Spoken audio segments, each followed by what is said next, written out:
Disclaimer. The information provided in this video is for general information and educational purposes only. Students should test cybersecurity techniques in the secured lab setup. I do not take any responsibility, and I am not liable for any damage or problem caused while implementing the tools and technique. Hi, welcome back to another episode of How to Hack. Today I will show you how to detect and analyze the file if it's a virus or not. If your antivirus programs didn't discover anything from that file, then watch this whole video.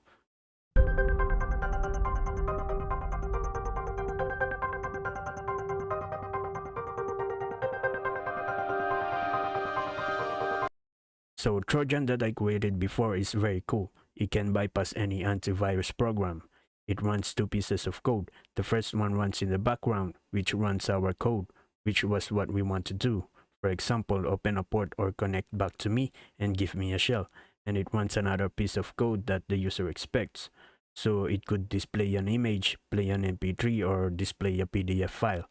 This functionality makes it very difficult to detect.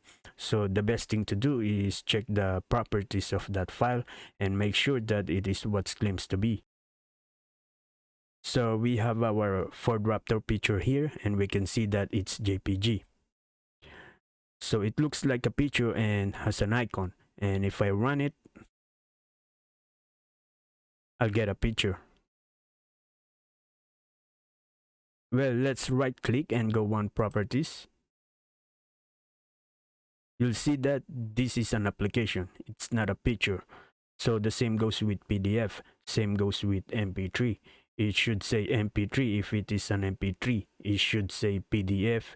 It is if it's a PDF, and it should be JPG if it is a JPG. Well, in this case, we can see that it's saying it's executable.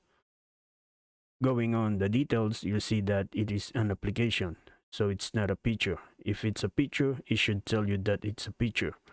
So from here, we are being fooled by this.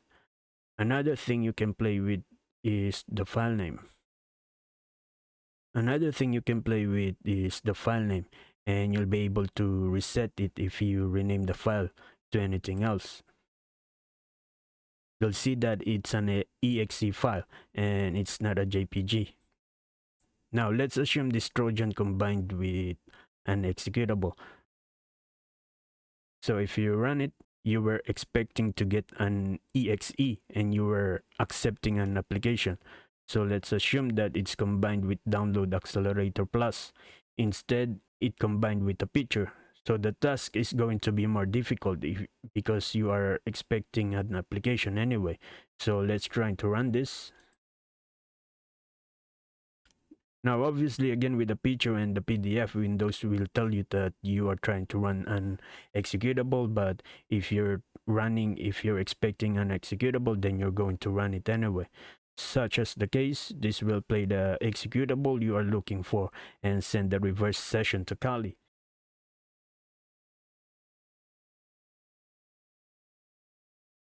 So what I'm going to do is go to a tool called Resource Manager. Resource Monitor. And from this tool, if you go to the Network tab, I'm already in the Network tab. You'll be able to see all the open ports in your machine. And we can see here we have port 3232. And it's connecting to an IP address which is 192.168.134.135. Now, 3232 is not very suspicious. It's also coming from a process called explorer.exe, which again is not suspicious. The suspicious part is the remote address. So it's accessing an address of 192.168.134.135 that we don't even know what it is. If it was a website, then putting this into the browser should take you to a website or a server of that particular website. And in most cases, if this is a hacker's computer, it would not take you to a website or anything. And then you will know that this person is an attacker. To verify, you can use tools called reverse DNS lookup. What that does is give it an IP. It should tell you what this IP belongs to the website, or which domains this IP belongs to the website.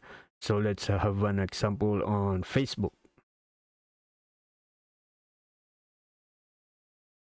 Let's say in your resource manager, you have seen an IP and you're suspicious about it. So I'm going to get you a proper IP address for Facebook.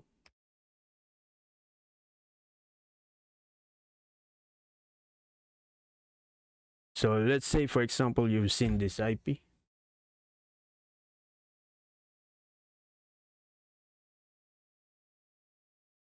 So if you copy this and go on Google and search for reverse DNS,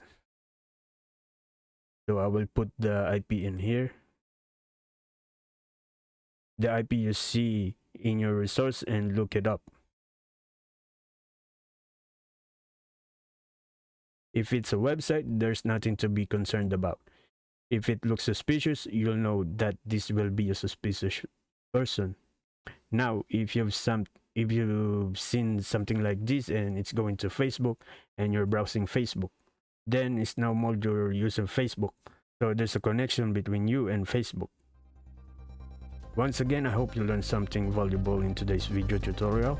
Remember to subscribe, share, like, and hit the notifications so you'll get notified on the latest ethical hacking.